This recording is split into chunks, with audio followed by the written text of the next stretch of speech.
ज़िंदगी में जब तक अड़चनें नहीं आती है ना, तब तक वो चीज़ें मज़ा नहीं आता। मैं भी बहुत सपने सजाया हूँ, इसके लिए बहुत मेहनत की मैंने। -8 डिग्री में, 45 डिग्री में, गर्मी और जाड़ दोनों में मैंने शूट किए। तो आप उसको नहीं काट रहे हो, बल्कि हमारे हिम्मत को काट रहे हो, ऊर्जा को काट रहे हो। सबसे पहले ये जानना चाहेंगे कि किस तरह की अड़चनें थी, क्यों इतना वक़्त लगा इस फ़िल्म को रिलीज़ के लिए? देखिए, ज़िंदगी में जब तक अड़चनें नहीं आती है ना, तब तक वो चीज़ें मज़ा नहीं आता है। तो ज़िंदगी में कभी-कभी अड़चनें भी बहुत ज़रूरी होती है, आपको बड़ा बनाने के लिए। और कोई भी दुनिया का कष्ट, कोई भी दुनिया का दर्द आपको डॉक्टर बना देता है, क्योंकि आप उस दवा के बारे में जान जाते हैं।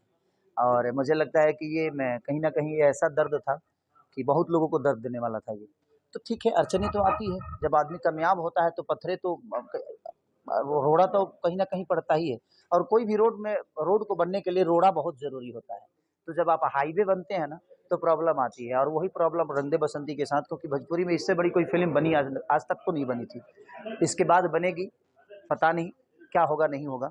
बट मैं चाहता हूँ कि ये 7 जून को रिलीज़ हो रही है, तो एनआई के दर्शक जितने भी हैं, जो भी देख रहे हैं, मेरी तरफ से आप सबको दिल से प्रणाम कि आप एक बार ज़रूर हमारी भाषा के लिए, अपनी भाषा के लिए इस सिनेमा को ज़रूर देखिए। अगर ऐसे सिनेमा को आप प्यार और आशीर्वाद देंगे, तो मुझे लगता है कि हम फिर से हिम्मत कर पाएँगे और ये सिनेमा सिर्फ़ बिहार, यूपी, झारखंड ही नहीं, बल्कि हर जगह, हर स्टेट में, हर राज्य में, ये मल्टीप्लेक्स में भी जिन्हें सिनेमा रिलीज़ हो रही है और कल परसों से इसका ट्रेलर चलना शुरू हो जाएगा। ये आपके बड़े मियाँ, छोटे मियाँ के साथ। तो और जो भी हिंदी फ़िल्म अभी रिलीज़ होगी, सबके साथ रिलीज़। तो सिद्धार्थ आप जी, सवाल ये है कि सेंसर बोर्ड ने क्या कुछ कमियाँ पाई थी कि इस पर रोक लगाई ये थी? देखिए, कमियाँ तो अब हमारे रोशन सर से पूछिएगा, क्योंकि सेंसर कराने के लिए वही लोग गए थे। मैं तो बाहर शूट कर रहा था एक सिनेमा डंस की। तो मुझे पता चला तो दुःख हुआ, क्योंकि 22 मार्च को ये सिनेमा रिलीज़ होने वाली थी और अचानक से जब इन्होंने बताया तो दिल टूट गया।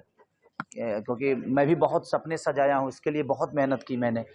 -8 डिग्री में, 45 डिग्री में, गर्मी और जाड़ दोनों में मैंने शूट किए। अयोध्या में हिंदुत्व पे सिनेमा बनाया था हम लोगों ने और अड़चनें जब इन्होंने बताया कि भाई त्रिशूल हटा दो, ये जनेऊ हटा दो, ये भगवा हटा दो, आप मंदिर में फाइट नहीं कर सकते, आप किसी मुस्लिम धर्म को वहाँ पे प्रचार नहीं कर सकते। तो मान के चलिए कि कोई भी आदमी अगर वो आतंकवादी है, तो हमारे धर्म को तो नीचा ही दिखाने की कोशिश करेगा। अब हीरो का काम है उसको बचाना।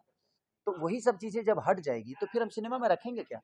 और उस सीक्वेंस को शूट करने में कम से कम 9 दिन लगा था। अब सोचिए कि 9 दिन में कम से कम 65 से 70 लाख रुपए सिर्फ़ उस सीक्वेंस को शूट करने में लगा था सर। और 1 मिनट के अंदर आप बोलते हैं कि पूरी चंक हटाइए, ऐसे हटाइए, वही हटाइए, वो हटाइए। तो जब हम मेन चीज़ ही हटा देंगे, तो फिर सिनेमा में रहेगा क्या? लेकिन ये साधुवाद के लायक हैं हमारे रोशन भैया, जिन्होंने जो अड़े रहे कि नहीं भाई, मैं बनाया हूँ बड़ी शिद्दत से सिनेमा, भले इसके लिए मुझे 1 साल भी क्यों ना लग जाए।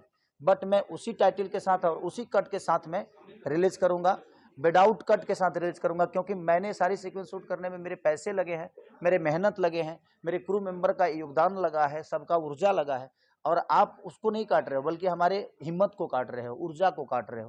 तो ये साधुवाद है कि इन्होंने पैशेंस रखा और इतने पैसे लगाने के बाद भी पैशेंस बहुत कम लोगों को